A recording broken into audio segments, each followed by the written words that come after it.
함께 만드는 언론 미디어 합동조합. 여기는 국민TV. 함께 만드는 언론 미디어 합동조합.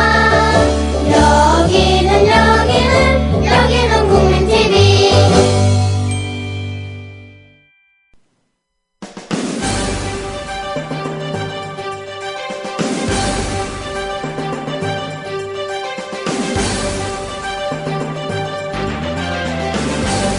정치평론가 이강윤의 오늘. 안녕하십니까, 이강윤입니다. 5월 28일 목요일 시작합니다. 주한미군이 오산 공군기지에 탄저균 실험시설을 갖추고 오랫동안 실험을 해온 것으로 드러나 그 의도에 의구심이 증폭되고 있습니다. 오산기지에 실험실이 있다는 사실은 미국 국방부가 오늘 미국 유타주의 군 연구소에서 부주의로 살아있는 탄저균 표본을 주한미군 기지로 배송했다는 사실을 발표하면서 알려지게 됐습니다. 주한미군 측은 이 탄저균 표본을 가지고 오산기지의 주한미군 합동위협인식연구소에서 배양 실험을 진행했고, 이 과정에서 실험요원 22명이 탄저균에 노출됐다고 밝혔습니다. 현재 실험요원 중 감염 증상을 나타내는 사람은 없다고 주한미군 측은 설명하고 있지만, 자칫 실험요원뿐 아니라 기지 내의 장병과 민간인의 목숨까지도 위협받을 만한 상황이 벌어졌습니다. 그간 공개되지 않았던 오산기지 내의 합동위협인식연구소에서 왜 탄저균 실험을 해왔는지를 놓고 의견이 분분합니다.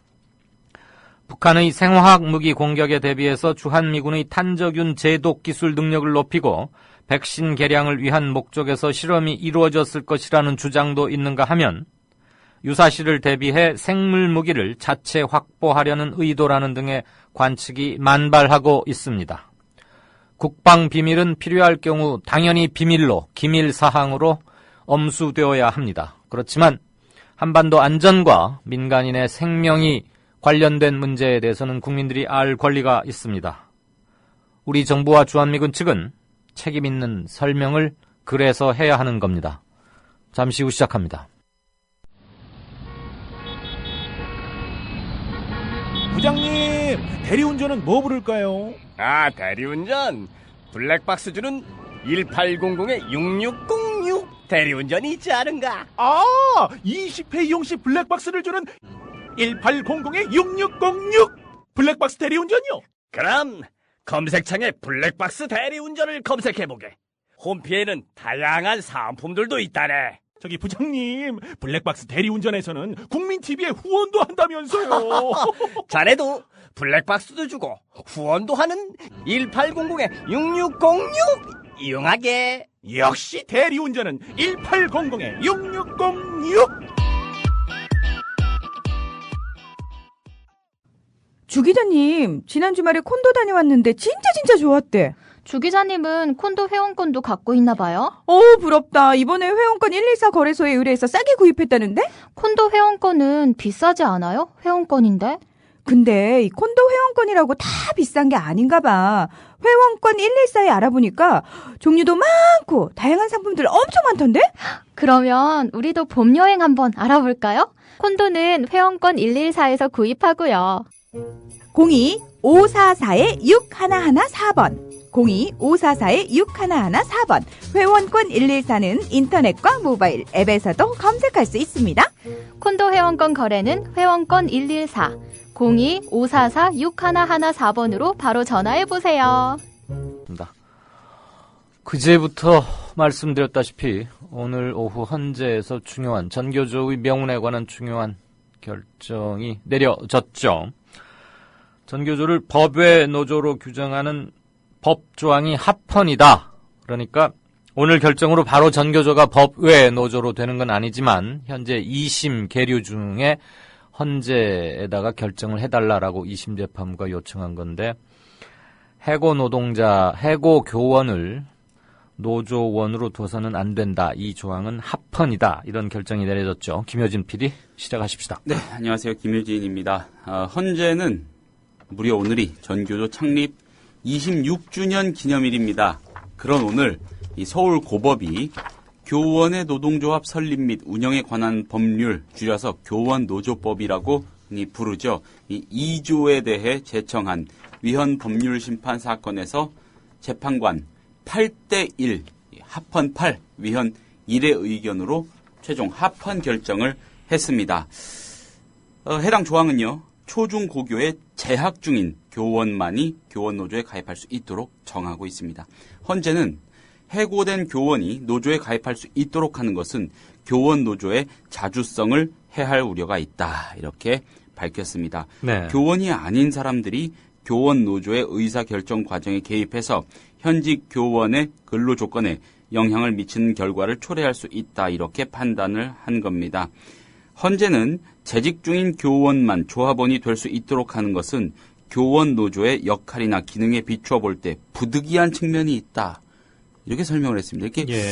이렇게 정치적인 수사를 판시하는 거, 이게 좀 의아스럽긴 합니다. 아무튼 부득이하다, 어쩔 수 없는 측면이 있다, 이런 얘기겠죠. 현재는 또 교원과 관련한 근로조건 대부분은 법령이나 조례로 정해지고 실질적인 적용을 받는 것도 재직 중 교원이므로 해직자를 배제하는 것이 지나친 단결권 제한이라고 볼 수 없다. 이렇게 밝혔습니다. 현재는 이어서 자격이 없는 조합원 수나 이런 조합원이 교원노조 활동에 미치는 영향, 해당 노조가 이를 바로잡을 가능성이 있는지 여부 등을 종합해 법 외 노조 통보가 적법한 재량의 범위에 있는지는 법원이 충분히 판단할 수 있다고 덧붙였습니다. 그러니까 헌재 결정으로 말씀하신 대로 전교조가 법적 합법 노조의 지위를 완전히 상실하는 것은 아닙니다. 헌재도 밝혔듯이 법원이 충분히 판단할 수 있다고 했으니까 지금 진행 중인 항소심 재판이 속행하면요. 2심이 속행되면 그렇죠. 오늘 헌재 결정을 대단히 중요하게 참작을 하겠죠. 그렇죠. 네, 그러니까 오늘 당장 법 외 노조로 다시 바뀌는 건 아니지만 그렇습니다. 2심에서 말하자면 패소할 가능성이 대단히 높다. 이렇게 보는 게 맞겠고요. 네. 오늘이 전교조 마침 창립 기념일 생일이기도 한데 26돌. 26돌. 예. 1989년인가 그랬을 겁니다. 아마. 그렇습니다. 88올림픽 이듬해. 네. 제가 막 햇병아리 사회부 수습 기자를 할 때 그 전교조 창립 기념식 그거 했던 기억이 납니다. 자, 현재 이번 결정으로 전교조는 창립 26년 만에 최대 위기를 맞이하게 됐어요. 네. 정확히 1989년 5월 28일이었습니다. 민주교육추진 전국교사협의회라는 이름으로 출발한 전교조 창립 10년 만인 1999년 7월 1일에 조합원 62,654명을 회원으로 둔 노조로 설립 신고를 하고 논란 끝에 당시 합법노조로 인정을 받았죠. 네. 그러나 고용노동부는 2010년에 해직교사의 가입을 허용하는 전교조 자체 규약을 시정하라고 전교조에 명령을 했고 2013년에 재차 촉구했습니다. 그럼에도 이를 고치지 않으니까 그해 10월 전교조에 교원노조법상 노조가 아니라고 통보했죠. 이에 맞서서 전교조가 각종 소송을 제기한 겁니다. 정부가 문제 삼은 점, 그러니까 전교조에 몸담고 있는 해직교사, 도대체 해직교사가 얼마나 많이 몸담고 있길래 그러나 싶으실 겁니다. 6만여 조합원 가운데 9명입니다. 네. 예. 이 9명을 내칠 수 없다는 6만여 교사들의 의지를 정부가 법으로 꺾어버린 셈입니다. 제가 이 전임 김정훈 전교조 위원장 시절에 이 정부 서울청사 앞에서 지난 여름쯤이었던가요? 예, 작년이요. 예. 거기서 노숙투쟁을 한 일이 있습니다. 예. 그래서 제가 찾아갔습니다. 찾아가서 라디오 브리핑용 인터뷰 녹음을 해온 일이 있는데 그때 제가 이런 바보 같은 질문을 드렸습니다. 그냥 그분들하고 좀 논의를 하셔서 전략적으로 일부 후퇴하시고 9명 저기 전임자 복직도 일단 하시고 미래를 도모하시는 게 더 낫지 않냐. 그렇게 말씀을 드렸더니 김정훈 전 위원장이 굉장히 순박한 캐릭터세요. 예. 어떻게 버리고 가냐. 그 사람들을. 아무리 적은 수라도 어떻게 버리고 가냐. 그런 결정은 우리 전교조는 내릴 수가 없다. 예, 한 번도 그런 이견이 나온 적이 없다. 이런 얘기를 했던 기억이 납니다. 예, 기자는 그런 바보 같은 질문을 계속해서 해야 하는 거고요. 예. 하지만 바보 같은 질문만 해서는 안 될 거고 어제 전교조 대변인하고 어제 이 시간 진짜 인터뷰에서도 얘기가 조금 오늘 건에 대해서 나왔습니다만은 예. 전교조가 6만 명으로 시작해서 최대한 9만 5천 명 정도까지 회원이 늘었었다가 지금은 많이 다시 줄어서 줄었죠. 정부 탄압 등으로 한 5만 2, 3천 명 수준을 유지하고 있는데 이 건이 터지고 나서 예. 자체 총회에서 투표를 했더니 67% 예. 그러니까 70%에 육박하는 전교조 회원분 17 정도는 그 9명 버리고 갈 수 없다. 예. 전교조의 정체성과 존립 이유 이런 것들을 뜨거운 지지율, 높은 지지율로 확인을 했다. 이런 이제 대변인의 발표가 있었고요. 오늘 헌재의 결정이 내려졌다고 해서 글쎄요. 전교조 분들이 결정하실 사항이긴 하지만 이 중요한 문제에 대해서 뭐 다시 대선회를 할 가능성은 그렇게 높아 보이진 않고 2심 재판부가 법원의 재량권으로 주어졌다라고 오늘 헌재가 밝힌 부분. 예.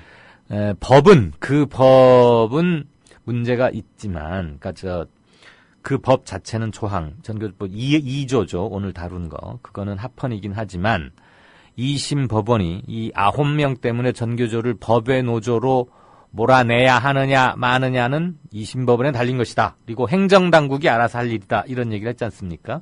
그러니까 교과부와 2심 법원에 살짝 미루는 자기들은 법 조항의 위헌 여부만 따진 거죠.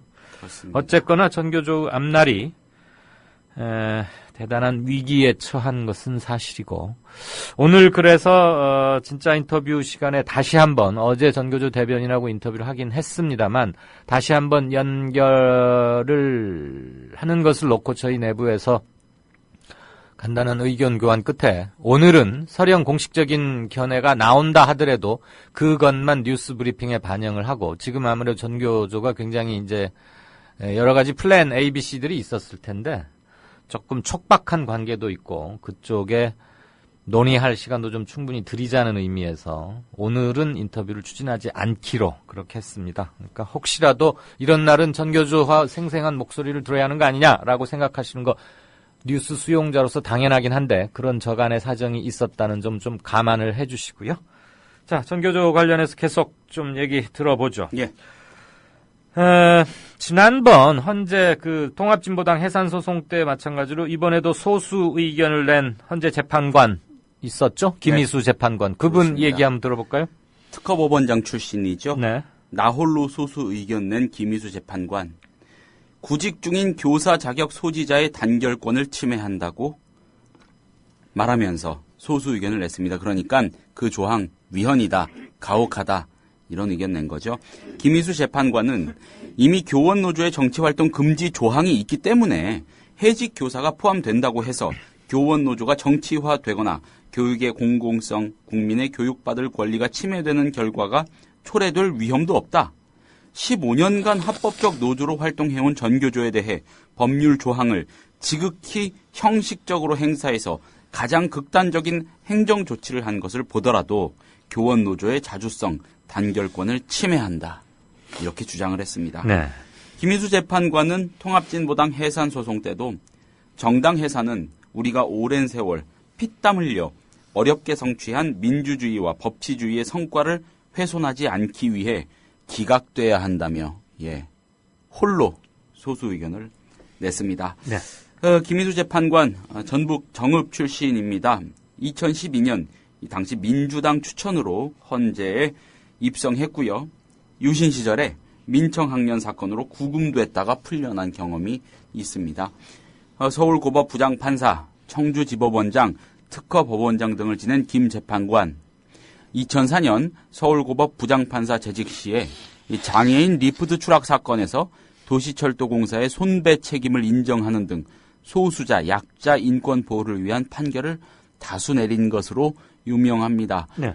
부천경찰서, 경기도 부천경찰서 성고문 사건에 대해서 수사기관이 사실을 왜곡 발표해 피해자의 명예를 훼손했다며 국가 배상 책임을 인정한 판결을 내리기도 했습니다. 네. 이 판결 역시 역사적이었죠. 당시 권인숙 피의자. 그렇습니다. 서울대 학생 권인숙 씨.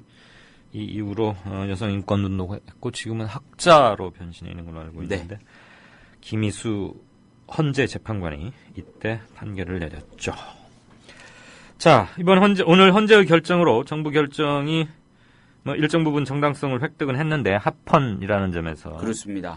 교육계 안팎의 갈등은 더 높아질 수밖에 없겠죠, 아무래도? 그렇습니다. 당장 교육부가 2심 판결 뒤 노조 전임자 복직 등 강경한 후속 조치를 단행할 경우 진보교육감 13명과의 갈등이 빚어질 전망입니다.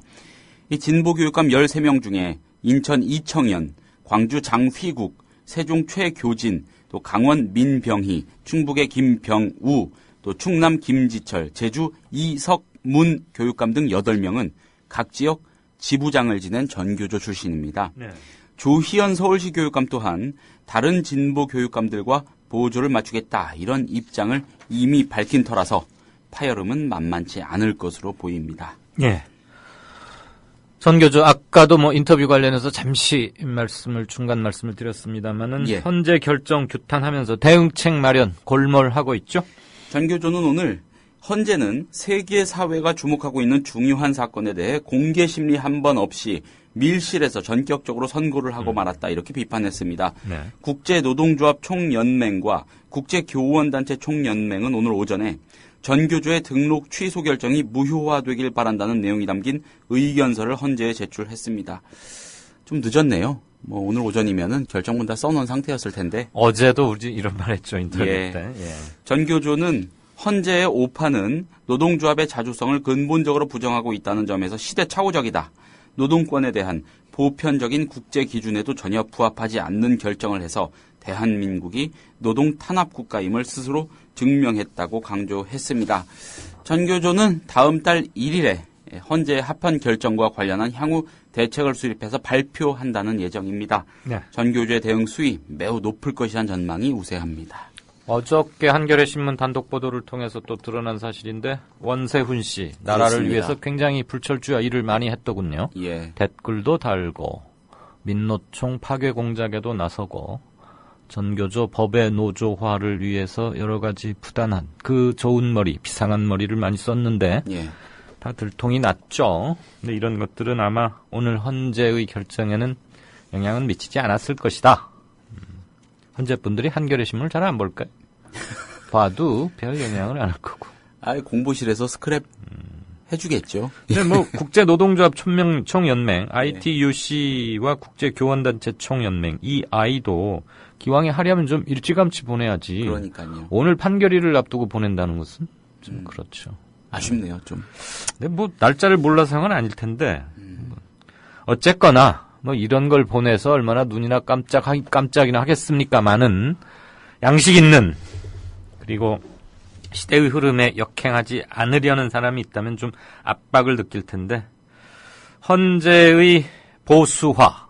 이 문제는 지난번 5월 18일 날, 5.18 당일 박한철 헌재 소장의 광주 망월동 묘역을 두고 제가 오프닝에서 말씀을 드린 바 있는데, 정권의 향배에 따라서 헌재의 성향이 바뀐다는 것은 반드시 되짚어봐야 할 일입니다. 더군다나 헌법재판소야말로 87년 6월 민주화 대항쟁의 승리의 소산이기 때문에 그때 전반적인 개혁 분위기를 타고 헌재가 처음으로 도입된 거거든요. 그렇죠. 87 체제의 총화. 그렇습니다. 사실 네. 헌재는. 헌재의 헌법과 함께 예. 그런 점을 감안하면 역사는 정령 일시적인 승자에 의해서 늘 고쳐 써지는 것인가? 이런 질문을 하지 않을 수가 없습니다. 참 그도 그럴 것이 그렇게 태동한 헌재의 지금 수장이 공안검사 출신이라는 것은 네. 아이러니이죠. 예. 이명박 박근혜 정부를 거치면서 헌재 구성원들의 성향이 대폭 바뀌었죠. 예. 그래서 지금 겨우 김희수 재판관과 진보 성향으로 분류되지만 중요한 두 번의 결정에서 진보적 결정은 안 내려서 약간 의아함을 주고 있는 또 한 분의 여성 재판관. 예, 그렇습니다. 성함은 말씀드리지 않겠습니다만 분이 있습니다. 아무튼 사법부만큼은 어떤 외적 요인 없이 법과 오로지 자신의 양심에 의해서 판결되어지는 그 마지막 보루여야 한다는 것을 다시 한번 느낍니다. 자, 국회 소식 좀 들어봅시다. 5월 임시국회 회기 내에 공무원연금 개혁 마무리 짓겠다는 여야 간 공식 합의, 원래는 지난 5월 6일 본회의에서 처리하기로 했다가 지금 한번 미뤄진 건데, 예. 오늘 지금 시도하겠다 이러는 건데, 이번에는 세월호 시행령 좀 바꿔야 되겠다. 이 문제가 연계되면서 오늘 아주 좀 불투명해요. 그렇습니다. 지금 제가 국회 현장에 있는 게 아니라서 네. 지금 이 순간에 본회의장으로 모이고 있을지는 모르겠습니다만 아무튼 조금 전까지 확인한 바로는 무산될 가능성이 높다고 해야겠습니다. 네. 새누리당 조혜진, 새정치민주연합 이춘석 원내수석 부대표는 회기 마지막 날인 오늘 국회에서 회동해서 협상을 재개하긴 했습니다만 최대 쟁점으로 급부상한 세월호 시행령 수정 문제를 놓고 의견차를 좁히지 못해서 성과 없이 헤어졌습니다. 새정치연합은 세월호 특별조사위원회의 조사 1과장, 굉장히 중요한 자리죠. 네. 이 조사 1과장을 검사가 아닌 민간인으로 배정하고 지난 1월 시작된 특조위 활동 기간을 구성부터 1년으로 다시 정해 늘리자고 요구하고 있지만 새누리당은 시행령 수정을 위한 법적 근거를 마련하기 위해 국회법만 먼저 개정하고 구체적인 시행령 개정 논의는 6월 임시국회로 미루자. 이런 입장입니다. 네. 새누리당은 다양한 채널을 통해서 협상 노력을 계속 이어가겠다 이런 방침이지만 새정치연합은 시행령을 고치지 않겠다면 더 협상 안 한다. 이렇게 굉장히 강경하게 맞서고 있습니다. 예. 조혜진 새누리당 원내수석 부대표는 기자들을 만나서 야당 측에서 아예 연락도 안 받겠다는 식으로 말하고 나갔는데 다양한 채널을 통해 대화를 계속하겠다고 말했고요. 이춘석 새정치연합 원내수석 부대표는 시행령에 대해 진전된 조치가 없으면 오늘 협상도 없다. 본회의 의사일정 합의에 대해서도 전혀 응하지 않겠다. 이렇게 버티고 있습니다. 네. 예. 어떻게 될 것 같아요? 무산되지 않을까요? 무산. 예. 무산에 그치는 게 아니고 이렇게 되면은 공무원연금 자체도 고쳐질 가능성이 조금 표류하지 않을까 이런 점이 있고 말이죠. 제가 개인적으로 그렇게 보는 이유는 지금 이종걸 원내대표의 사실상 첫 작품이거든요. 네. 그렇죠. 이종걸 원내대표가 유승민 원내대표하고 기싸움을 제법 강하게 벌여왔습니다. 좀 결기가 남다르지 않을까 이 사안에 대해서라는 생각을 해봅니다. 예. 네. 자, 고용 및 사회 관련입니다. 비정규직과 정규직 사이의 임금 격차가 갈수록 더 벌어지고 있다. 이거 자체는 뉴스가 아닌데 얼마나 언제 얼마나 더 벌어졌는지 한번 들어볼까요? 네, 통계청이 오늘 발표한 경제활동 인구조사 근로 형태별 부가조사 결과라는 것을 보면은요. 올해 1에서 3월 그러니까 1분기죠. 임금 근로자의 월 평균 임금은 작년보다 3.6% 늘어난 231만 4천 원인 것으로 집계가 됐습니다. 이 가운데 정규직 임금은 271만 3천 원으로 4.3% 제법 많이 늘었습니다. 이 정도 늘었는데 비정규직은 146만 7천 원으로 0.5% 느는데 그쳤습니다. 네. 이로 인해서 올 3월 기준으로 통계청이 분석한 비정규직과 정규직 간 월 평균 임금 격차는 1년 전보다 0.8%포인트 확대된 12.0%로 나타났습니다. 사회보험 가입률에서도 비정규직 처우가 열악해졌습니다. 우리나라의 사회 안전망, 이 척도를 보여주는 지표가 되겠죠. 국민연금과 건강보험 가입률이 작년 동월 대비 각각 1.8%포인트, 1%포인트씩 내렸습니다. 고용보험 가입률은 1년 전과 같았고요. 네. 예. 그렇군요. 중동호흡기 증후군 이것도 지금 심심치 않게 계속 나와서 네.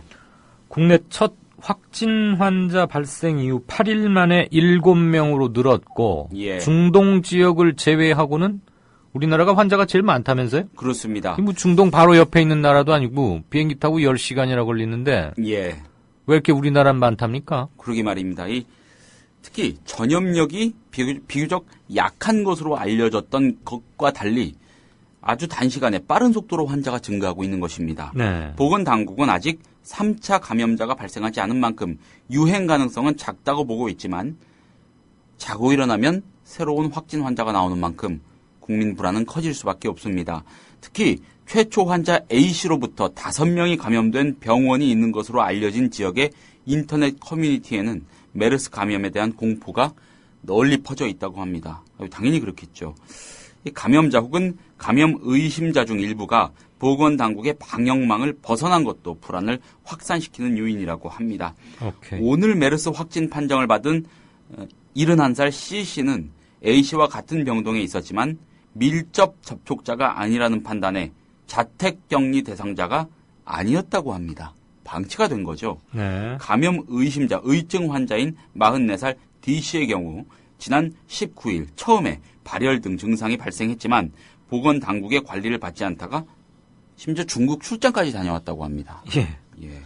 질병관리본부는 통상의 업무를 최소화하고 모든 자원을 동원해서 메르스 역학조사와 자가격리자 관리에 투입하겠다고 밝혔지만 불안감은 줄지 않고 있습니다. 중국 출장을 갔단 얘기죠, 이 사람이? 예, 그렇습니다. 출국자는 사실 체크를 안 하는 거는 그렇긴 한데 중국에서 그럼 이 사람은 또 무사히 입국이 됐나 모르겠어요. 그러게 말입니다. 그리고 땅도 넓고 그런 나라라서 됐으니까 돌아오지 않고 지금 출장 가서 일 보고 있겠죠. 거기 있는 중동 사람들하고 만약에 여기서 입국이 불어되면 예. 입국 심사대나 커스텀 그거 통과하기 전에 방역 예. 그거 체크하는 곳에서 더 이상 다음 단계로 넘어가지 못하고 예. 우세구역 내 특별구역으로 데리고 가서 아마 다음 비행기로 돌려보내거나 할 텐데 네. 왔다 소리는 없는 거 보니까 네. 중국은 그냥 일단 무사 통과 입국. 중국은 워낙 커서 출장 갔다는 44살 D씨 예, 좀 아무 일 없이 무사히 좀 돌아오고 또 좋겠습니다. 전염도 안 시키고 예. 그나저나 참 걱정입니다. 예. 미 국방부에서는 우리한테 막 살아있는 탄저균을 오산 기지로 보내지를 않나. 메르스가 말입니다. 또 자꾸 늘어나질 않나. 이거 참. 자, 오프닝 때 말씀드린 건데 뉴스 브리핑으로도 한번 정리를 하겠습니다. 살아있는 탄저균이 왔다는 게 일단 쇼킹한 거예요. 탄저균을 가지고 주한미군이 뭘 해왔다는 것도 문제고 네. 원래 이것은 굉장히 위험한 거기 때문에 그렇죠.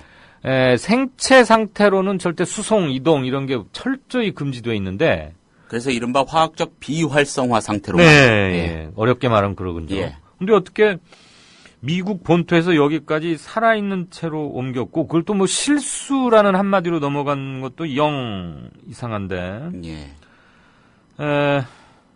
국방부 얘기 좀 들어보십시다. 네. 국방부가 군은 탄저균 치료제를 보유하고 있으며 예방 백신도 개발 중이다. 이렇게 밝혔습니다.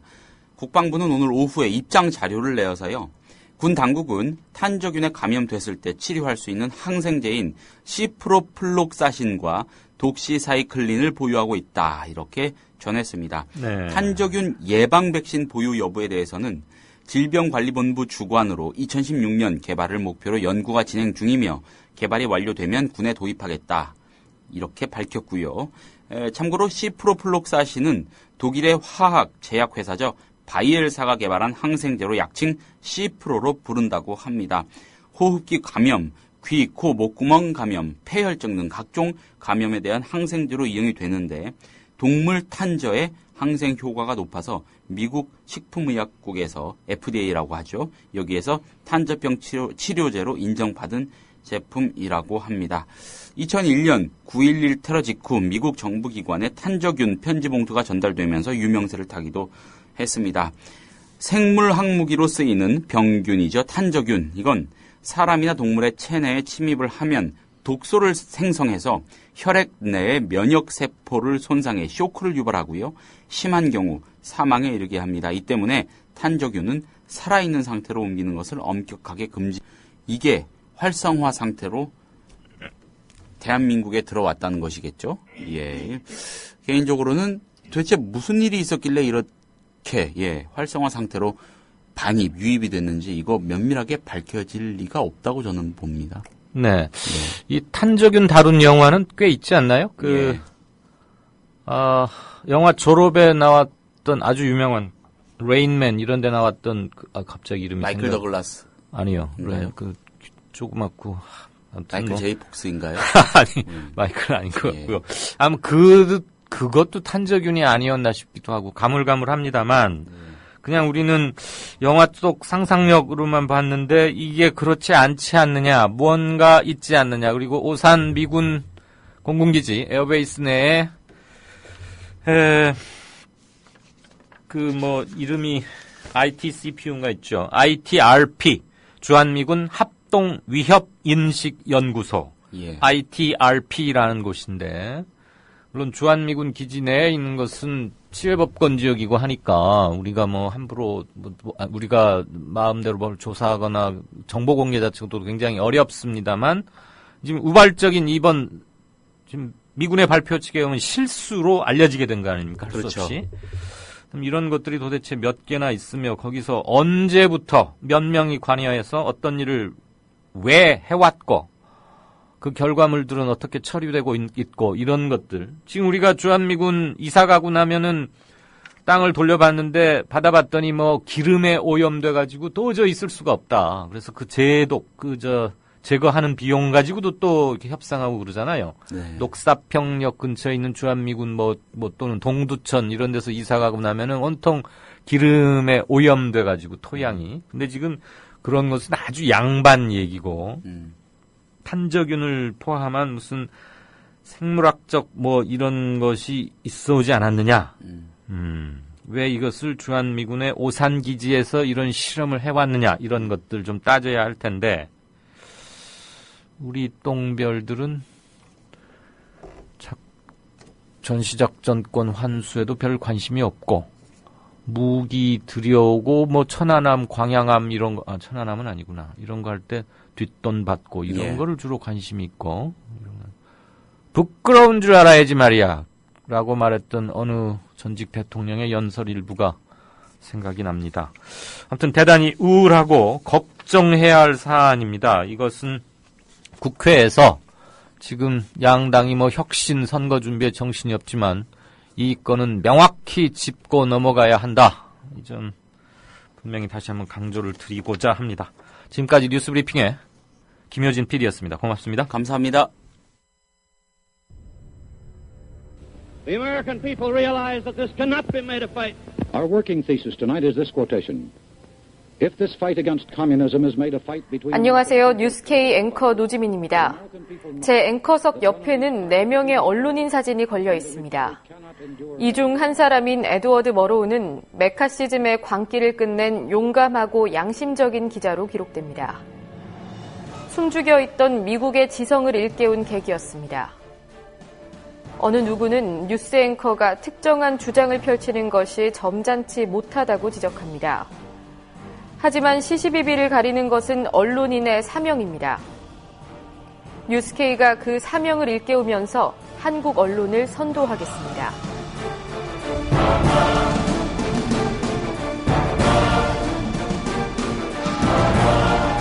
공정보도라는 미명에 몸을 숨긴 기계적 중립. 품위 품격이란 미명에 존재를 감춘 엘리트주의. 뉴스K는 하나하나 혁파해 가고 있습니다. 오늘 저녁 7시 당신의 진실한 전달자 뉴스K 많은 시청 바랍니다. 네, 경제뉴스 브리핑 들으실 시간입니다. 해오름 자산 컨설팅의 오진근 대표 안녕하세요. 네, 안녕하십니까. 네, 중간에 석가탄신일 한번 껴있어서 그런지 굉장히 오랜만에 보는 것 같습니다. 연휴 잘 쉬었습니까? 예, 잘 쉬었습니다. 중국 증시는 괜찮나요, 요즘? 급등하다가 오늘 폭락했습니다. 급등하다가 폭락? 네, 오늘 6.5% 폭락했습니다. 알겠습니다. 자, 제닛 앨런 미국 연방준비제도 FED, 우리 줄여서 연준이라고 하죠.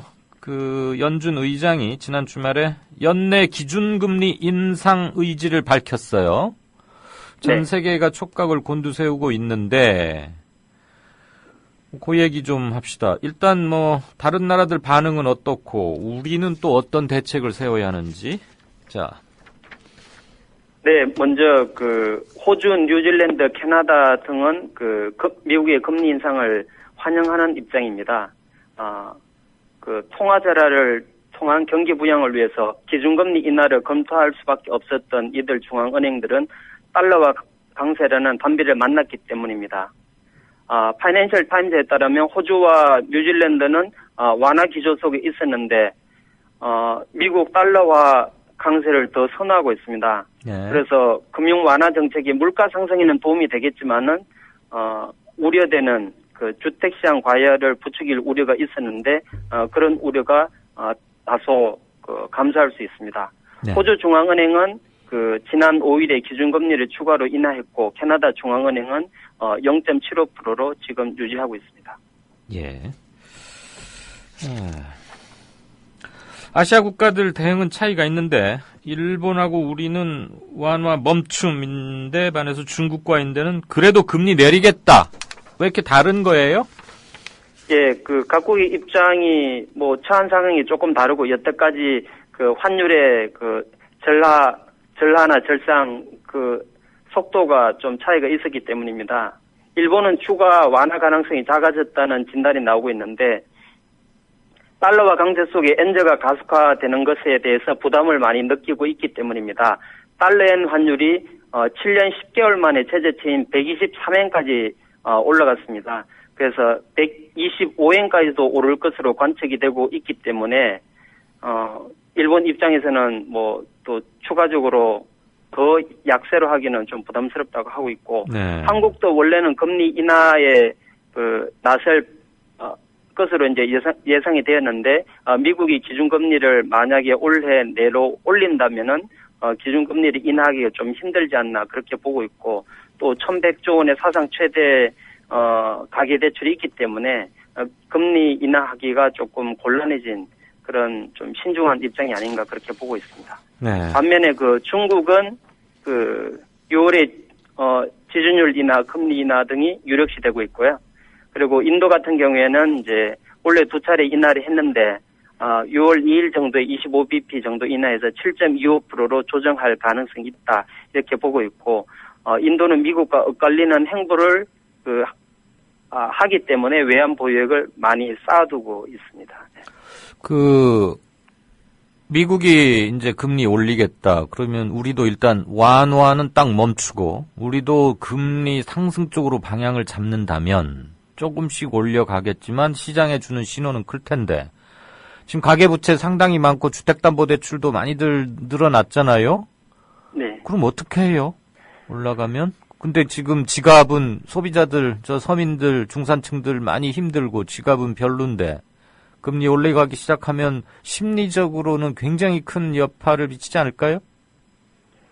예, 그렇습니다. 근데 이제 미국의 금리 인상이 급격하진 않고 뭐 천천히 올릴 것으로 보고 있는데 아니, 당연히 급격히 올리지 않는 가정을 하면 안 될 것 같습니다. 아니, 오 대표, 당연히 급격히 올리지 않죠. 떨어뜨릴 때도 조금씩 떨어뜨리고 올릴 때도 당연히 그건 조금씩 올리는 건데 심리적 효과는 상당히 크지 않겠느냐. 더군다나 지금 우리 가계부채 빚 폭탄이다 이런 말을 하고 있기 때문에 그게 걱정이 돼서 그러면 우리 정부는 어떤 스탠스를 취하는 게 좋다고 보십니까? 예, 금리 인하에 대해서 더 신중해질 수밖에 없고 가계 같은 경우에는 소비를 줄일 수밖에 없는 것 같습니다. 소비를 좀 더 줄이자. 예. 그러면 더 이제 내수는 또 힘들어질 거고. 야, 이거 참 문제네요. 예, 당연히 그렇게 됩니다. 그러니까 부동산을 부양해서 하게 되면 소비나 결혼이나 모든 문제가 꼬이게 되는데 정부의 기조 자체가 완전히 잘못되어 있기 때문에 그런 것 같습니다. 그런데 지금 이미 그쪽 길로 접어들어서 버렸기 때문에 근데 미국이 금리를 인상하는 쪽으로 방향을 바꿀 것이라는 것은 이미 작년 말부터 우리가 늘 얘기해 왔던 거니까 이래서 참 문제다 이거죠. 자, 이 문제는 계속해서 주시하기로 하십시다. 네. 그리고 정부 취업규칙 설명에서 노동자 동의 없이도 임금 피크제가 가능하다고 밝혀서 노동계 반발이 드세다고요? 네, 그렇습니다. 고용노동부에 따르면은 임금 체계 개편과 취업 규칙 변경 공청회를 오늘 할 예정이었는데 무산됐습니다만은 취업 규칙 분리 변경 지침을 만들어 시행하려고 하고 있습니다. 6월 중순까지. 기업들은 내년부터 300명 이상의 사업장에서 정년 60살을 의무화되는 상황을 앞두고 임금 피크제 도입을 서두르고 있습니다. 네. 현행 근로기준법은 회사가 취업 규칙을 노동자에게 불이익하게 바꿀 때는 과반을 대표하는 노조나 노동자 과반의 동의를 반드시 얻도록 하고 그렇지 못할 경우 취업 규칙의 효력을 인정하지 않고 있습니다. 문제는 고용노동부가 사회통념상 합리성 판단 요건을 갖춘 경우에는 과반 동의를 얻지 않아도 임금 피크제를 도입하더라도 효력을 인정할 수 있다고 지금 꼼수를 부리고 있습니다. 그러니까 네. 법 밑에 규칙인데 법을 개정하지 않고 뭐 규칙을 그냥 바꿔서 편법으로 하려고 하고 있습니다. 그래도 됩니까? 그렇게 편법으로 이 중요한 얘기를 임금 피크제는 거의 실질적으로는 첫 도입에 가까운 건데. 그 사회적 약자인 그 노동자의 임금을 뺏어가는 것은 인류 역사에서 가장 악독한 짓. 그러니까 그런데 그것을 법이나 뭐 사회적 대합이 없이 편법으로 꼼수로 살짝 조항 몇 개 바꿔서 하려한다는 게 이게 도대체 말이 안 되는 것 같은데. 예, 그 박근혜 정부에서 그 뭐 청년 취업을 계속 핑계대면서 그 꼼수를 네. 뭐 노동 계약을 많이 하고 있죠. 이건 잘못된 것이라고 생각합니다. 그런데 이런 그 취업 규칙의 꼼수 같은 변경 방침도 문제지만 노조가 없는 대다수의 이제 중소기업들 이런데 노조가 약하거나 아예 없거나 이런 데는 거의 일방적으로 임금 삭감 위기에 처하는 거 아닙니까?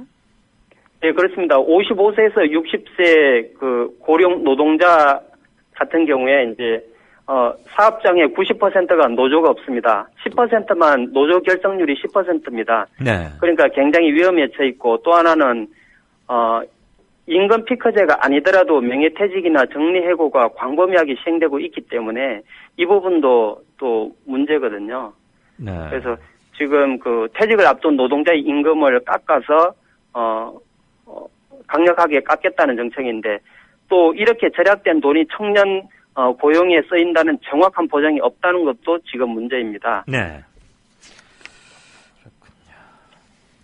그 노총 정책본부장의 임금 피크제는 근본적으로 노동자들이 받아들이기 힘든 제도인데 예. 정부가 나서서 법에도 없는 내용을 지침을 사용자 편향으로 내놓는 것은 노사 갈등을 부추기는 것이다.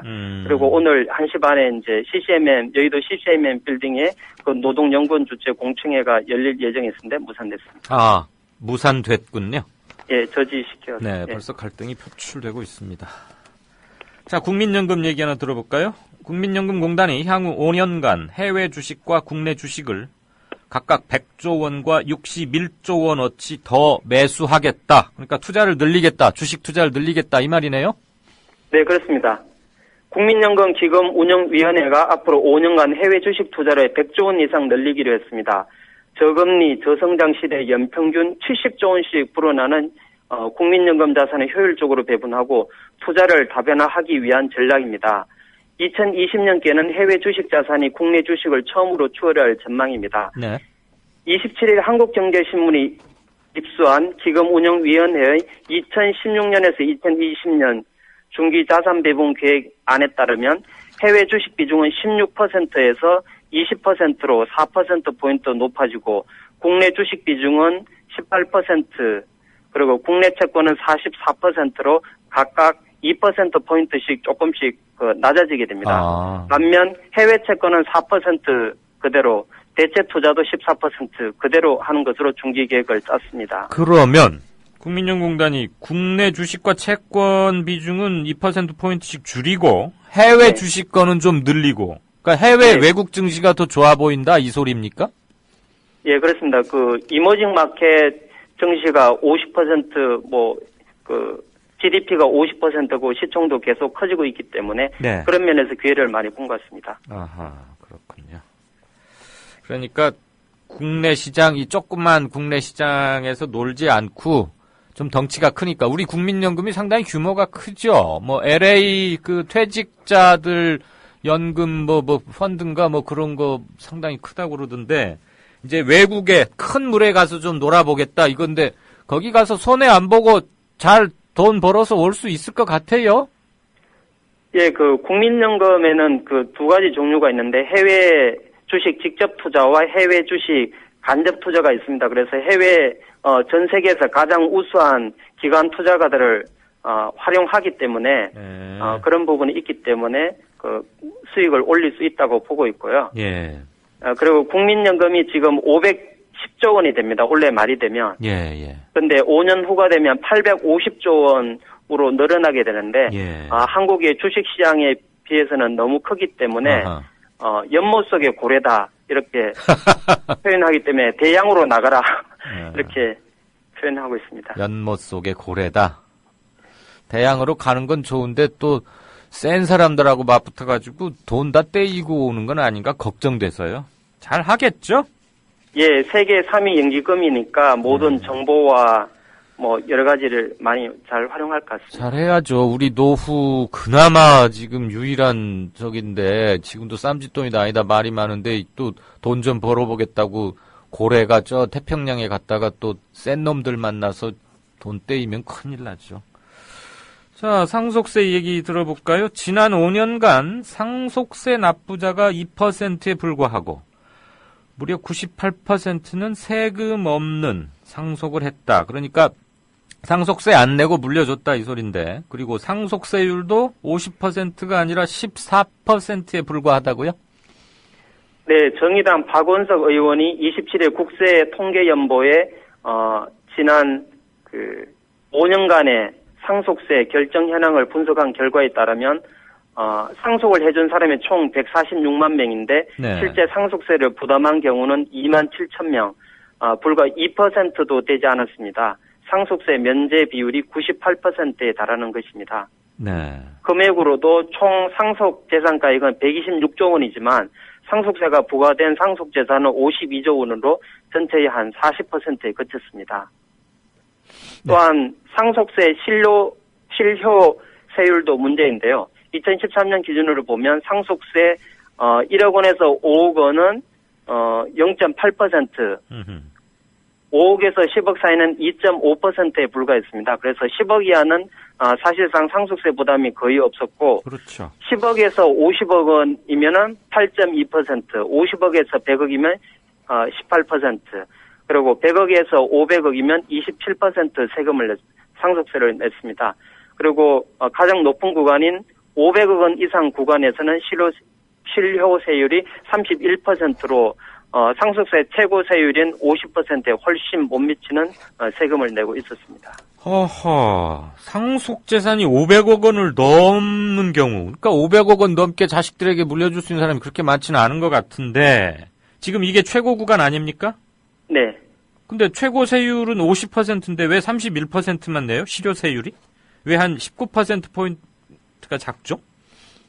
네, 가장 큰 이유가 이제, 각종 공제 때문입니다. 공제. 말씀드리면, 무조건 2억 원까지는 빼주는 기초공제가 있고요. 예. 영농공제가 5억 원. 그리고 가업 상속 공제라고 해서 중소기업 상속을 장려한다 그래서 500억까지 세금을 내지 않습니다. 네. 네, 이 부분이 상당히 크고요. 그리고 배우자 공제라고 해서 최대 30억 원까지 세금을 안 낼 수 있고, 일괄 공제 5억 원, 동거주택 공제 최대 5억 원, 금융재산 상속 공제 최대 2억 원 등 각종 공제가 무분별하게 남발되고 있기 때문입니다. 네. 그래서 정의당 박원석 의원이 말하는 것은 자녀 공제와 미성년자 공제 등을 중복적으로 받을 수 있기 때문에 기본적인 요건만 갖춰도 상속세 한 10억 원까지 세금을 거의 내지 않는다. 그리고 그렇군요. 네. 그런 상황이 되어 있습니다. 그래서 상속세 공제의 대대적인 정비와 상속세 최저 한세율 도입을 추진하겠다고 밝혔습니다. 알겠습니다. 눈에 띄는 게 가업 상속 공제라는 건데 이게 최대 500억 원까지 해줘요. 그러니까 아버지한테 아들이나 딸이 또는 사위가 사업체를 물려받으면 500억까지는 세금을 한 푼도 안 물린다 이 소리입니까? 네, 작년 12월에는 이것을 1,000억까지 올려다가 새누리당 일부 의원들의 반대로 무산돼서 파란이 일기도 했죠. 새누리 반대요? 새정치 네. 반대가 아니고? 새정치는 다 반대하고 새누리당 새누리도 일부 가세를 이건 해서 너무했다. 법 개정 양심상 못하겠다 해서 했습니다. 현재 정권이 얼마나 참. 알겠습니다. 그러니까 지금 이재용 씨가 자기 아버지 그분 평안하신지 모르겠는데 건강 상태가 우리 이건희 회장님으로부터 물려받으면, 그러니까 예를 들자면이에요. 가업 상속인 거죠, 그거? 예, 그것도 가업 상속 아닐까요? 예, 대부분 중소기업 대상으로 하긴 하는데 우리나라 99.9%가 중소기업이니까. 딴 사람을 예로 들을게요. 예.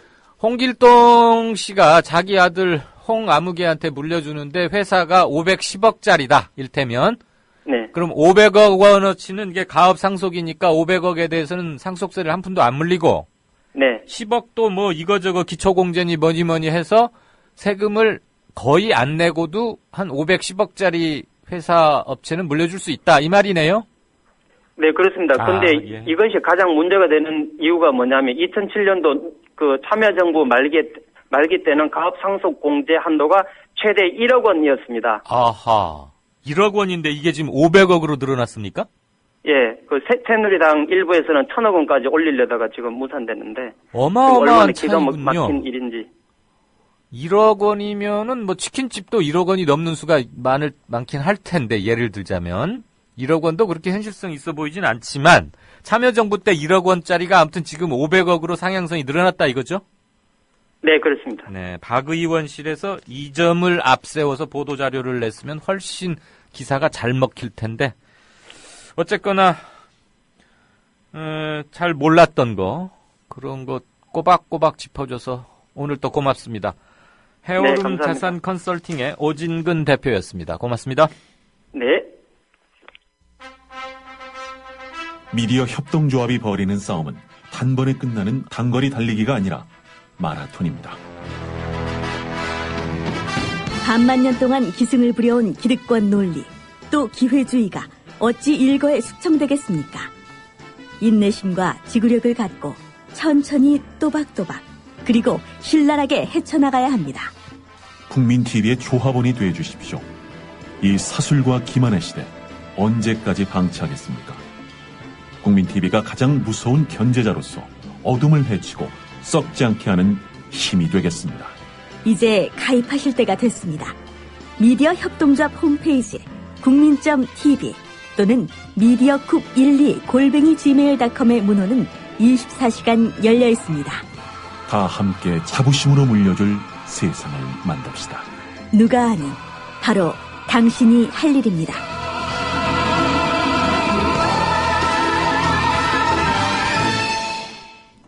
네, 5시 22분 막 들어왔습니다. 게시판 잠깐 보고 다음 코너 들어가죠. 애청자 기영님. 국민연금은 연기금을 너무 많이 비축하지 말고 나눠주길 바래요. 한 번에 털릴 수 있다는 걸 생각 안 하네요. 유럽에서 특히 독일 같은 데 그렇죠. 연기금을 적게 비축하는 이유는 털릴까 부하랍니다. 아, 그런가요? 독일은 아무튼 일주일분만 비축한단 말고 저는 깜짝 놀랐어요. 털리면 누가 책임지죠? 네. 너무 많이 비축하지 말고 나눠주자. 그러면 비축을 얼마만큼 할 거냐, 그 다음에 얼마만큼 나눠줄 거냐, 이거 가지고는 한번 논의를 해야 되는데 굉장히 힘든 문제이긴 할 겁니다. 어쨌거나 이것도 정보입니다. 유럽에서는 털릴까봐 연기금을 적게 비축한다. 연기금의 역사는 그쪽이 훨씬 거기서 태생지가 거기니까요. 참고할 필요 있겠죠. 어려울 때 잡는 손. 아, 참 이 닉네임은 옛날에 80년대 학생운동 할 때 들어본 말인 것 같기도 하고, 참, 딱 필요할 때 어울리는 닉네임이다, 이런 생각이 드는데. 백중기화백. 아, 네. 오늘 제가 미디어 오늘에 칼럼을 하나 썼는데, 거기에 이 그림을 첨부해서 보냈고, 아마 제가 지금 미디어 오늘 그거는 못 봤는데요. 실린 건 아직 확인을 못했는데 이 그림도 아마 실렸으리라고 생각이 됩니다. 제가 원고를 보내면서 이 그림 파일도 함께 보냈거든요. 이것도 좀 컬럼에 곁들여서 실었으면 좋겠다고 했는데 그런 일은 사실 드물죠. 컬럼에는 그냥 필자 사진만 조그맣게 하나 들어가고 글만 쫙 있는데 거기 나와 있는지는 모르겠습니다. 노무현 대통령 노제 장면을 영월에 있는 백중기 화백이라는 분이 계세요. 그분이 그림을 그렸는데 제가 최근에 우연히 그분 그림, 이 작품 제목은 노란 5월입니다. 세월호 때문에도 노랗고 노무현 전 대통령 때문에도 노랗고 어느덧 5월과 노랑 또는 봄과 노랑색은 우리에게 새로운 상징이자 마음에 깊숙이 각인된 상징 코드가 됐죠. 이 그림 윗부분에 보면 나머지는 그 사진, 그 시청 앞에 이렇게 운집한 그 광장의 군중 사진인데 그림 위쪽에 이렇게 확대해서 보시면 어떤 사내 한 분이 자전거를 타고 밀짚 모자를 쓰고 가시는 분이 있어요. 이분이 누군지는 저는 잘 모르겠어요. 화백한테 한번 물어볼게요. 누군지는 여러분들은 아시겠죠? 제 칼럼에서 이분 얘기도 좀 언급을 했는데 굉장히 많은 반발을 무릅쓰고 제가 좀 컬럼을 하나 썼습니다. 어떤 분께서도 아까 이거 읽었다고 좌삐리 좀비님, 이재향 선생이시죠? 이름이 아주 멋지시던데. 미디어 오늘 칼럼 잘 읽었습니다. 고맙습니다. 한번 봐주시고 내일이라도 견해, 아마 제가 저를 많이 비판들 하실 텐데 올려주십시오. 자, 이재영 선생. 노파심이 하는 말이지만 국민연금기금 잘못 굴려서 해외 자원 개발 꼴 나는 건 아니지 걱정이다. 만약에 이렇게 되면 나라 문 닫아야 되죠. 해외 자원 되겠습니까? 빨리 이명박 전 대통령 좀 조사하고 이래야 되는데 말이에요.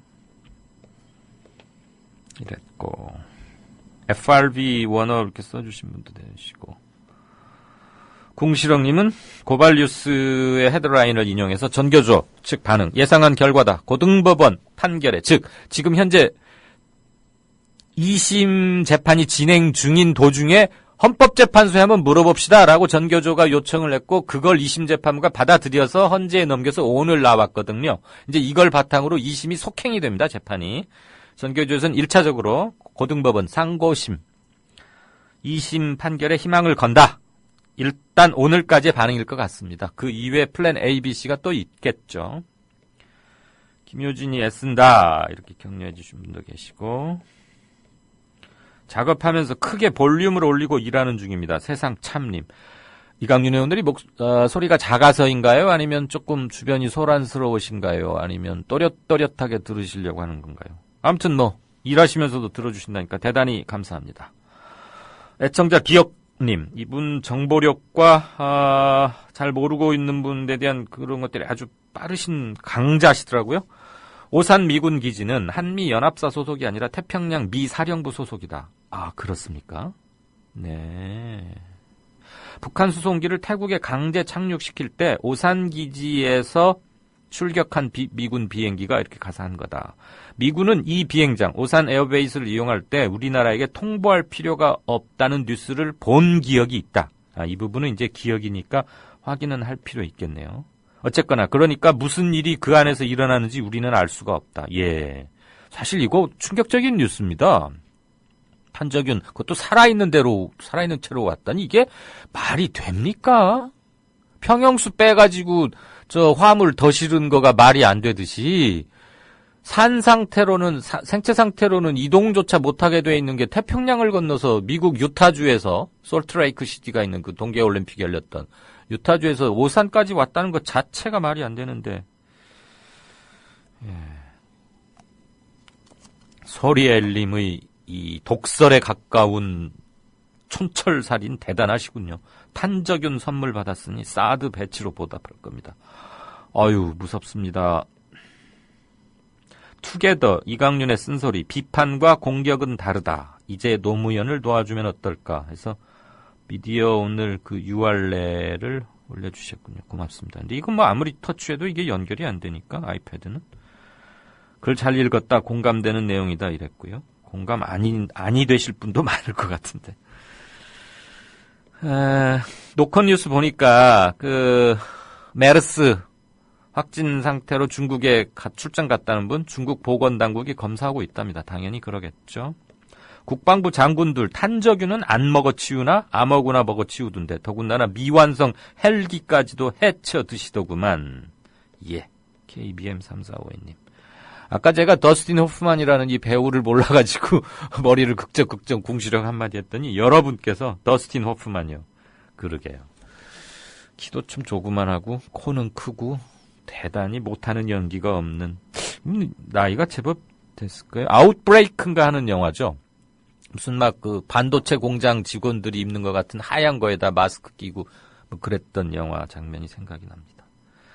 저도 기자 때 명색이 영화 담당 기자도 했었어요. 한 3년인가. 그래서 영화 평론집도 하나 펴냈다는 작자가 이런 유명한 배우의 이름도 기억을 못합니다. 참 이렇게 머리가 순간 이런저런가 싶고 대단군님 8대1 오늘 헌재 결정 말씀하시는 것 같죠? 어디서 많이 본 모양새다. 헌법재판관을 정치에서 임명한다는 자체가 삼권 분립과 더불어 헌법 재개정을 국민투표로 한다는 취지에서 본다면 말이 안 되는 구성이다.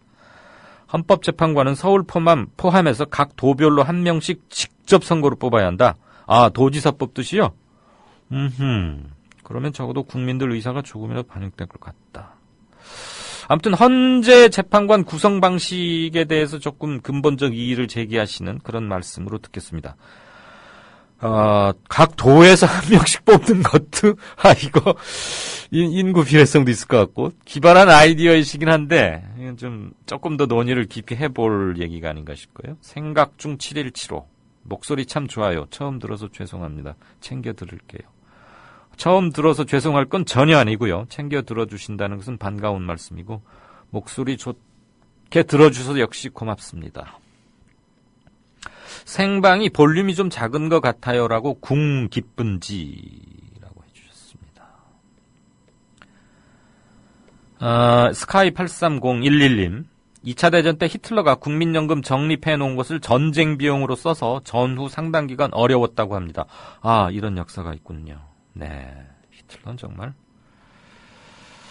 보리수님 견해 한번 볼까요? 이명박 이후 지금까지 부동산 부양에 올인했으니까 그 효과는 가계부채 증개와 전세금만 올렸는데 그쳤고 일부 건설회사만 연명시키는 결과로 서민만 힘들게 했다. 그러면서 지금 우리 부동산과 정부 경제정책 금리 문제 함께 꼬집어 주셨습니다. 대단히 감사합니다. 그리고 시드니언님 오늘은 영어로 닉네임을 써주셨네요. 시드니의 한 분이다 그래서 언인가요? 일찍 말씀 남겨주셔서 고맙고요. 로닌님 대단히 고맙습니다. 예, 아무튼 여러분들의 성원, 격려, 댓글 이런 걸로 하루하루 힘을 챙기고 갑니다. 네, 정가 산책으로 넘어가겠습니다. 월간 다운로드 수 1000만 팟캐스트계의 에이스 국민 라디오가 광고주를 찾습니다. 직접 찾아서 선택해 듣는 방송, 청취 몰입도가 높은 방송, 지상파 케이블 광고와 차원이 다릅니다. 부담 없는 가격, 소비자의 열띤 반응, 전혀 다른 광고의 블루오션을 경험해 보십시오. 국민라디오 @gmail.com으로 문의해 주시면 상세히 안내해 드리겠습니다.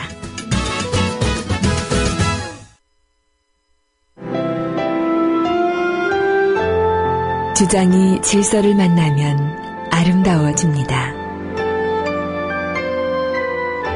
주장이 화해를 만나면 힘이 생깁니다.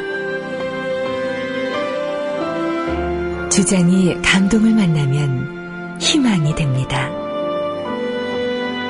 주장이 배려를 만나면 마음을 움직입니다. 마음을 움직이는 힘, 배려에서 시작됩니다. 한국방송광고공사 공익광고협의회.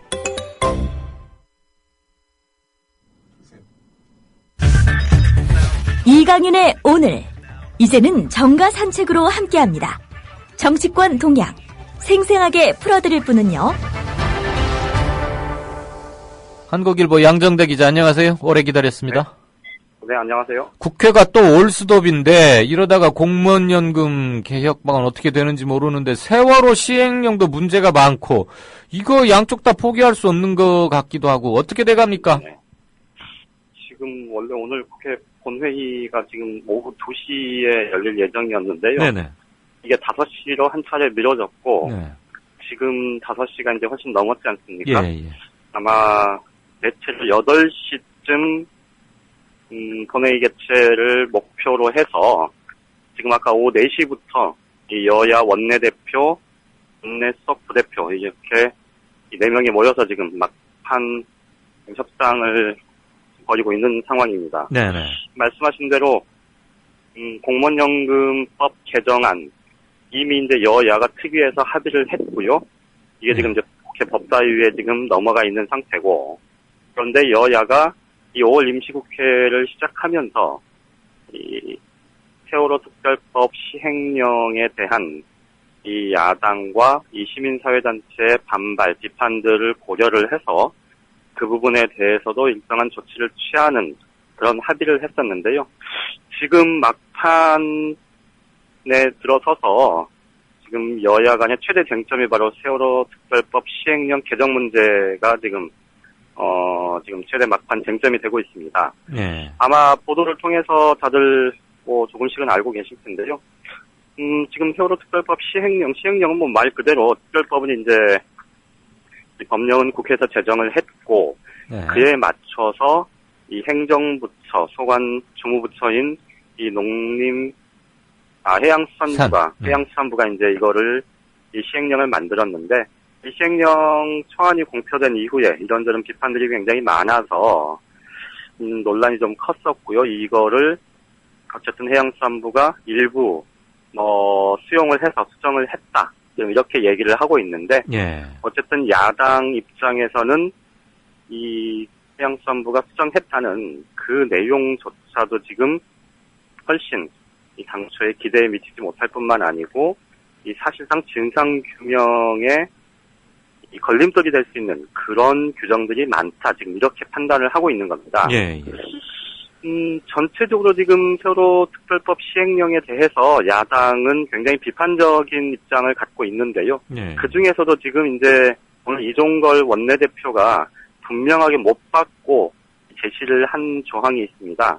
바로 이제 이 진상조사위원회 조사국 내에 있는 조사 1과장. 그게 지금 핵심 과장이잖아요, 지금. 그렇죠. 지금 현재는 이 공무원이 맡도록 돼 있고요.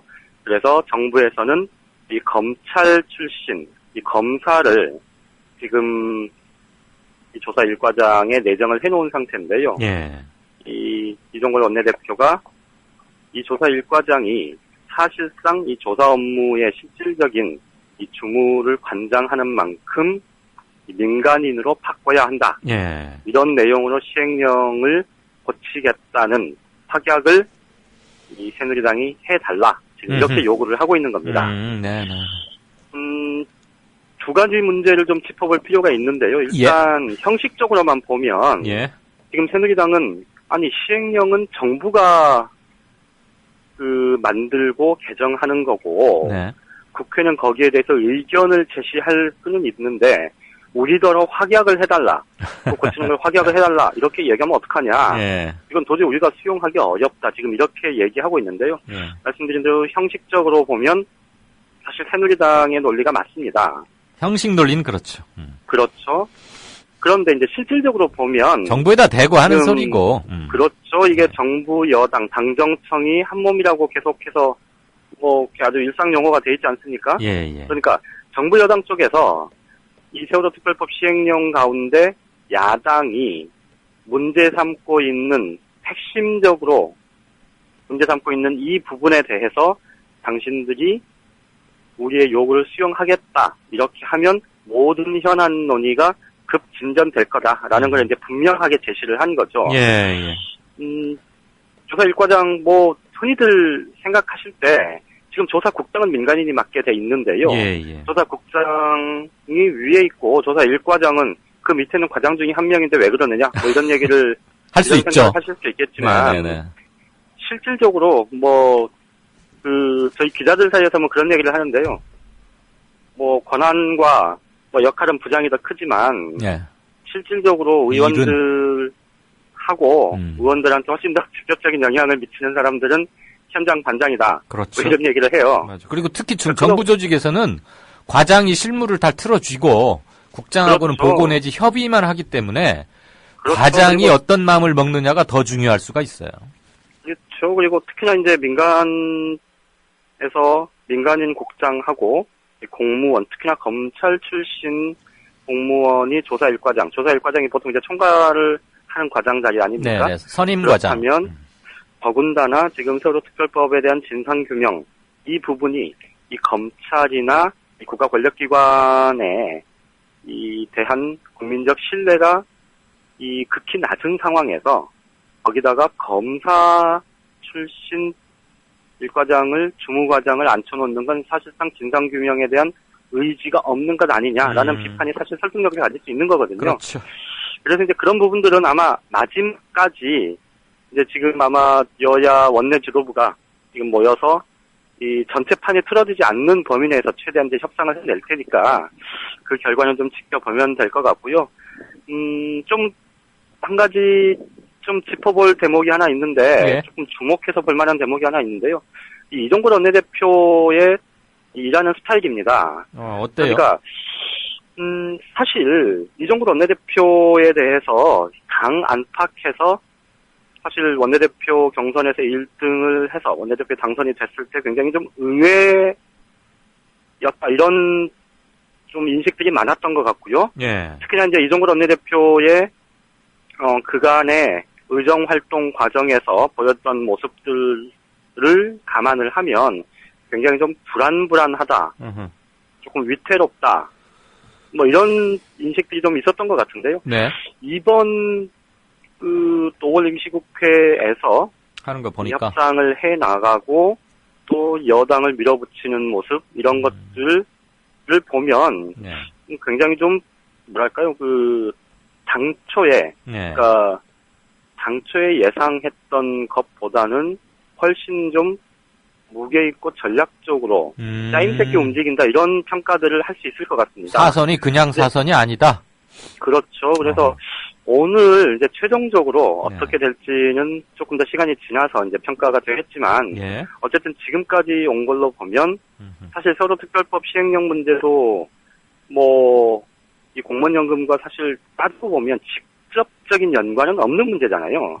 그러니까 오늘 현장에서 도대체 이 조사 1과장하고 공무원연금하고 무슨 상관이냐 뭐 이렇게 볼멘 소리를 한 게 뭐 겉으로 보면 맞는 얘기인데 그렇지. 여당에서는 뜬금없다고 생각할 수도 있겠죠. 그렇죠. 그런데 5월 임시국회 전체에서 이 현안에 관한 논의들을 뭐 야당도 공무원연금법 개정 논의에서 또 연금개혁안 논의에서 이 양보를 하면서 이 자신들이 제기했었던 세월호 특별법과 관련한 문제들에 대해서 따낼 거는 얻어내는 그런 좀 협상의 주고받기, 그러니까 야당도 실리를 챙길 수 있는 그런 부분들의 이 협상 전략은 이렇게 새롭게 쟁점들을 하나씩 추가해가면서 좀 전판을 자기들한테 유리하게 끌고 가는 그런 모습들은 좀 굉장히 돋보였다 이런 평가가 가능할 것 같습니다. 지금 참고로 말씀드리면 제가 세월호 특위위원장하고 인터뷰를 했는데 거기서 재개정안을 다 만들어 놨고요. 거기에 핵심 역시 그게 들어가 있어요. 조사 1과장은 민간인이 맡는다. 그래서 이제 그 이종걸 원내대표의 역할, 기능 이런 부분들에 대해서 그동안에 좀 불안해하고 했던 그런 부분들이 좀 상당 부분 좀 시켜갈 수 있겠다, 뭐 이런 예상도 할 수 있을 것 같고요. 앞으로 지금 문재인 대표 그리고 김상곤 혁신위원장의 역할 이런 부분들과 함께 이종걸 원내대표의 역할에 대해서도 한 축을 형성할 수 있겠다. 주목해서 볼 필요가 있겠다 이런 생각이 들고요. 다만 이제 오늘 여야 원내 지도부 협상이 잘 되면 뭐 국회가 이제 무난하게 가겠지만 사실 유승민 원내대표 쪽 얘기를 들어보면요. 사실은 그쪽에서도 일부 이거 굳이 꼭 공무원으로 고집해야 될 이유 없다 이런 얘기를 하는 사람들이 있어요. 의견들이 좀 있는 것 같은데 그런데 지금 유승민 원내대표가 선사제를 치는 이유 중에 하나는 바로 당청관계 때문인 것 같습니다. 그러니까 지금 듣기로는 어제 문영표 보건복지부 장관이 국회에 나와서 그동안 이제 국민연금과 관련한 이 굉장히 좀 강도 높은 비난성 발언을 했던 것, 야당의 주장을 반박했던 비난했던 그런 부분들에 대해서 사실 여당 의원들이 자락을 깔아주면서 좀 유감 표명 정도를 하면 여야 간 협상이 좀 뚫릴 거다 이런 생각으로 했었는데 오히려 이 사람이 내가 잘못한 게 어디 있느냐 뭐 이렇게 이제 뻣뻣하게 나오면서 사실 상황이 더 꼬인 측면이 있었거든요. 근데 여권 내에서 나온 얘기가 그겁니다. 문영표 장관이 물론 정치적인 감이, 정무 감각이 굉장히 떨어지긴 하지만 그렇게 나온 건 사실 청와대 스탠스에 크게 영향을 받은 걸 거다. 믿는 얘기를 하거든요. 그러니까 결국은 이 공무원연금 개혁 문제도 그렇고 특히 이제 이 세월호특별법 시행령 수정 문제와 관련해서는 청와대에서 굉장히 완고한 입장을 갖고 있다고 그러고요. 이게 이제 해수부도 마찬가지인데 그것 때문에 만약에 이런 유승민 원내대표가, 그러니까 여당의 원내대표가 청와대하고 직접 이 다이렉트로 좀 이런저런 의견들을 나누고 조정을 하는 그런 정도의 관계가 형성이 돼 있었다면 사실 이 문제는 좀 다른 방식으로도 풀릴 수 있을 것 같은데요. 네. 지금 여권의 당청 관계 상황이 지금 그렇지를 못하고 그래서 지금 새누리당에서도 함부로 지금 야당의 제안에 대해서 이 덥석 손을 잡고 가기가 좀 쉽지 않은 그런 형국이고 네. 그래서 지금의 협상이 어떻게 될지 장담은 못 하겠는데요. 예. 다음 주까지 사실 상황이 늘어질 수도 있습니다. 지금 5월 임시국회 일정이 여야가 합의한 의사 일정은 오늘이 본회의 마지막 날이지만 또 좀 늘리면 그렇죠. 어차피 5월 임시국회 회기가 다음 주까지이기 때문에 예. 여야가 합의만 하면 언제든 의사 일정은 잡을 수 있는 거거든요. 조사 일과장 부분만 전향적인 약속 정도로 하고서 처리하는 방안 이러면은 여야가 모양새 좋게 이끌어갈 수 있다 이런 얘기도 되겠네요. 그렇죠. 그런데 이제 말씀드렸듯이 당청 관계를 감안을 해서 그 부분의 조정이 좀 시간이 걸릴 가능성 이렇게 보면 다음 주까지 상황이 좀 늘어질 수도 있다. 그런데 어쨌든 오늘 공무원연금법이 처리되지 않는다고 해서 5월 임시국회 처리가 완전히 무산된 건 아니다. 이런 말씀 먼저 드리는 겁니다. 알겠습니다. 이종걸 대표가 기분이 좀 좋겠네요. 우리 양 차장이 점수를 많이 줘서. 저는 개인적으로 이종걸 원내대표가 굉장히 좋은 정치인 중에 한 명이라고 생각을 해요. 알겠습니다. 근데 이제 자기 실력도 보여줘야 되겠죠. 그러겠죠. 앞으로 지켜보십시다. 그거 역시. 잘 들었습니다. 예, 고맙습니다. 네, 한국일보 정치부의 양정대 차장이었습니다.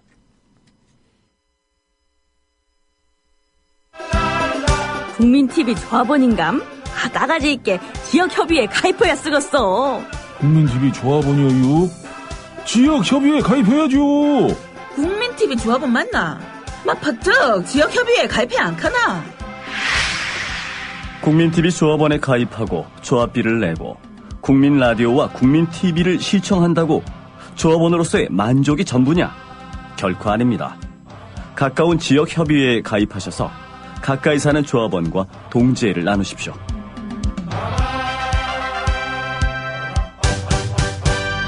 자세한 가입 안내는 미디어협동조합 홈페이지 지역협의회 게시판을 참고하시면 됩니다.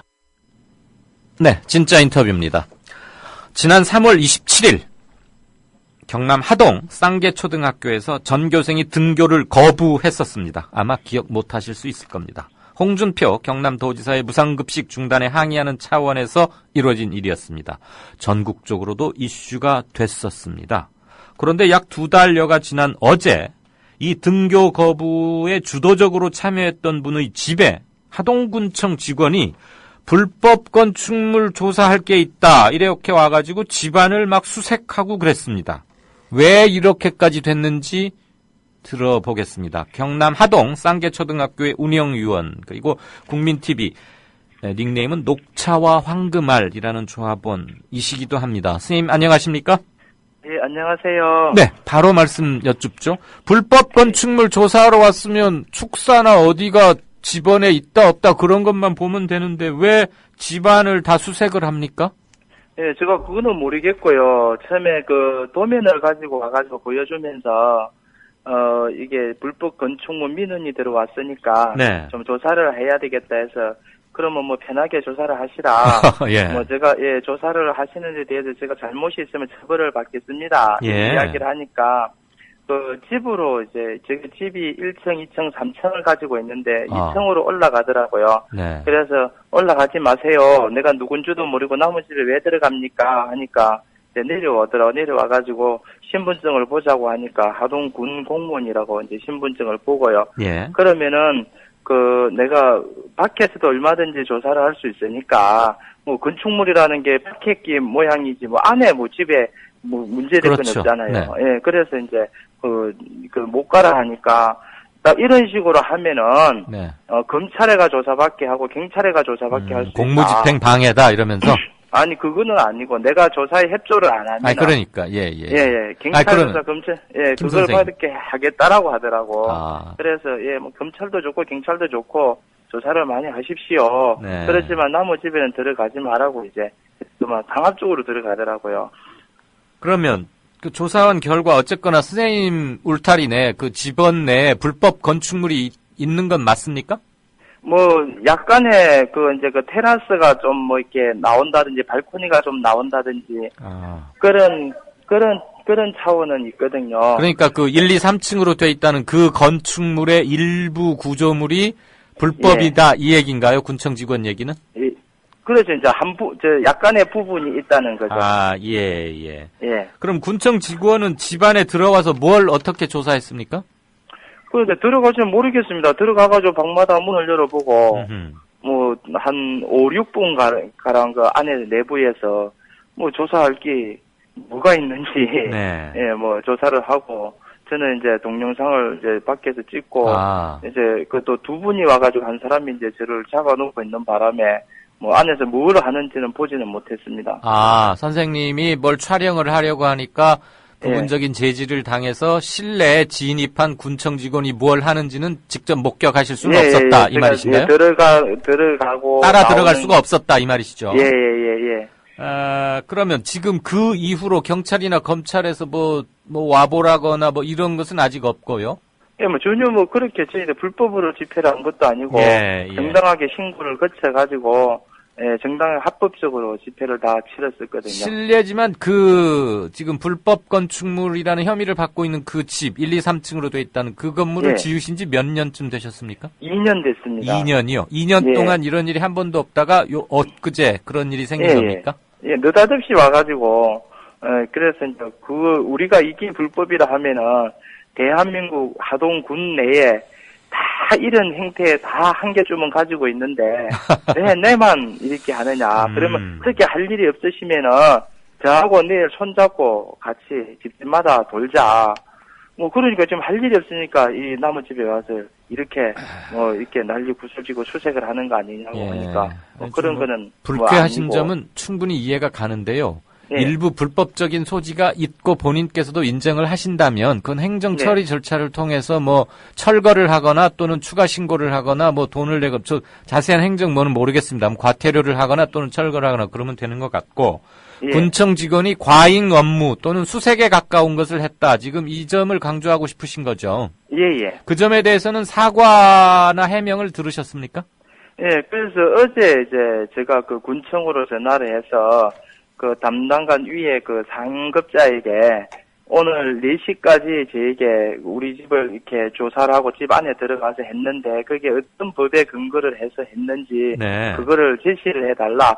만약에 제시를 하지 않으면은 내가 내일 너 군청한테 가가지고 내가 뭐 옷을 벗고 시위를 하든지 나도 난리 구슬지길 거니까 그걸 해달라. 이제 이래 하니까 전화가 와가지고 건축법 제48조에 의거해서 조사를 했다는 거예요. 그래서 이제 건축법 48조를 찾아보니까 전혀 그런 뭐 너무 집에 들어가라는 건 없고 뭐 건축물에 대해서 지도 개선할 수 있다는 뭐 그런 내용들이더라고요. 알겠습니다. 혹시 지금 김 선생님께서는 2달 전에 쌍계초등학교에서 그 무상급식에 항의하는 등교 거부 운동, 그것에 이제 우리 김 선생님이 많은 역할을 하셨는데, 그거하고 어제 갑자기 느닷없이 시작된 불법 건축물 조사와 무슨 상관관계가 있는 거 아니냐라는 생각을 속으로 하고 계신다, 이 말씀이시죠? 예. 그거 뭐, 제가 이거 시골에 살면서, 뭐, 우리가 이웃이 있는 것도 아니고. 거기 단독, 이렇게 왜 떨어진 집입니까? 예, 왜 떨어져가지고 두 집만 있는데 그 집도 그 집도 이제 그 집은 안 하고 우리 집만 이제 와가지고 예, 그 집은 더 많은 불법을 해놨는지도 안 하고 우리 집만 이제 작은 계단에 이렇게 좀 막았다는 거 그걸 가지고 이제 꼬투리를 잡더라고요. 실례지만요. 그렇게 왜 떨어진 딱 두 집 있는 꽤 왜 떨어진 동네인데 군청이 하동군이면 꽤 넓을 텐데 선생님 집에 테라스가 일부가 불법 건축물이라는 걸 어떻게 인지했답니까? 저는 그러니까 처음에는 경상남도 환경 단체에서 민원을 냈다 하더라고요. 그래서 그 환경 단체를 대달라. 그러니까 또 말을 바꿔가지고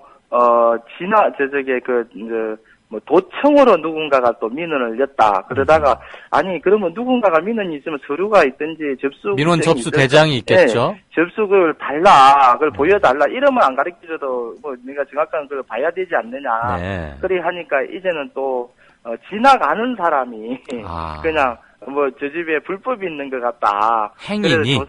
예, 지나가는 사람이 했다. 또 그러다가 아침에는 또 와가지고 그래서 이제 제가 이제 그랬죠. 저번에 할 때 저를 못마땅해는 새누리당 관계자들이 있었거든요. 네. 근데 그 사람의 이름을 대면서 이 사람이 아니냐. 예. 내가 그 사람이 아니면은 누군가가 원수 산 일도 없고 또 저희 형님이 하동 군수 출마를 2번이나 했기 때문에 선거를 하다가 보니까 이게 죄인이잖아요. 뭐 말도 못하고 이렇게 사는데 내가 어떻게 해서 뭐 원수를 진 일도 없는데 누군가가 이렇게 우리 집을 이렇게 샅샅이 잘하고 우리의 조그마한 부분까지를 어떻게 세세하게 알 수 있느냐.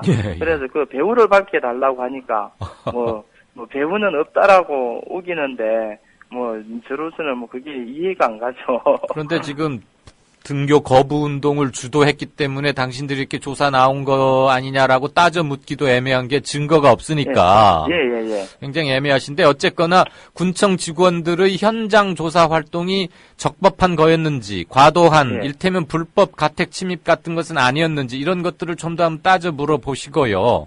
군청 측에서 정당한 답변이나 뭐 이런 게 없다면은 다시 한번 연락을 주시면 저희가 군청 측과 직접 얘기를 통해서 어떻게 된 일인지를 소상히 한번 짚어보겠습니다. 오늘은 일단 선생님이 겪으신 일을 뭐 개인 민원 해결 일하기보다는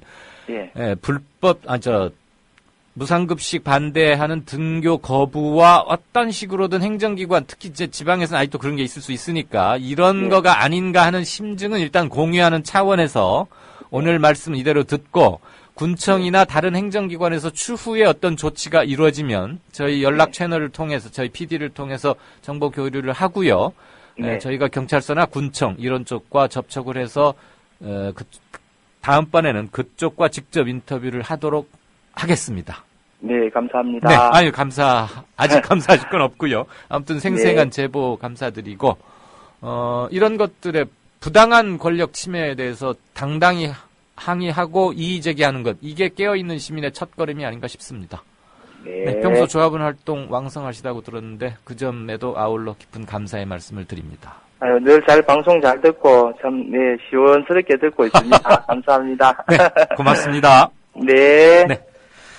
이강윤의 오늘이 준비한 순서는 여기까지입니다. 좀 더 시간을 많이 할애해드리지 못해서 송구한데요. 다음번에는 속보, 후속 상황 꼭 놓치지 않겠습니다. 내일 4시 30분에 다시 뵙겠습니다. 이강윤입니다. 감사합니다.